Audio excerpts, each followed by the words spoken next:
All right, everybody, thanks again for being here. Be sure you talk to the cheerleaders and the leprechaun on their way before they have to go on to their next event. Get a photo with them. In the meantime, I'm honored to be joined by another guest here this afternoon from the class of 1994, Dr. Tom Carter. Had a heck of a football career himself as well, like those other two guys we just had up here. Thank you for having me. Appreciate it. But Doc, I want to ask you about what you're doing now with Notre Dame, how you're getting back involved with our student athletes. Yeah, currently with Notre Dame right now, I spent the past 15 years at the NFL Players Association. And so, Coach Holtz came up with this term 4 for 40. And so we are really trying to actualize that 40, right? We want to help our players get jobs. We want to help our players, if they're having mental issues or addiction issues, or physical health issues. We as a university, we want to be there for them. So that's what we're doing now. What kind of experiences or knowledge can you take from your time with the NFLPA and apply to our current student athletes or our former student athletes? Yeah, everything is a very symmetrical. Being at the union, you see how difficult it is when a career ends. And most people don't realize, but every year in college sports, there are 120,000 athletes that graduate, right? And less than 2% play professionally.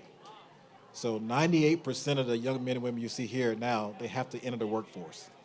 And statistics say, that 60% are really having a difficult time when the lights turn off.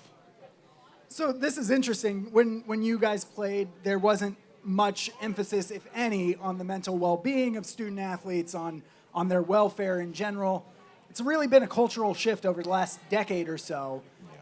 How much is that important in driving your work, just this cultural change that we've had? It's very important. Myself, we have 4 adult kids. My son went to Stanford, and he played NFL. But the generation right now, which is great, the mental is on the forefront. Our culture with all the social media, it's a lot of, emotions out there. And so we just want to be at Notre Dame, we want to be on the front end of it. Right? We want to be there to say, hey, regardless of what the issue is, we want to be there to help you out. If people want to learn more about what you're working on with the Grow Lead Do Center, the GLD over in athletics, where can they find that information? They can just come, directly to us, or Jody Sadler, who's over the welfare department. Just reach out directly to her.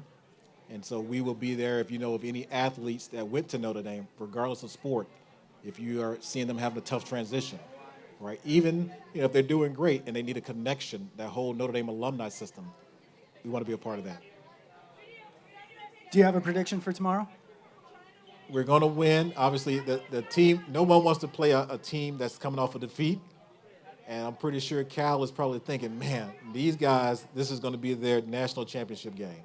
So I got a great feeling that our young men are going to come out here and lay it all on the line. Dr. Tom Carter, thank you so much. All right, appreciate it.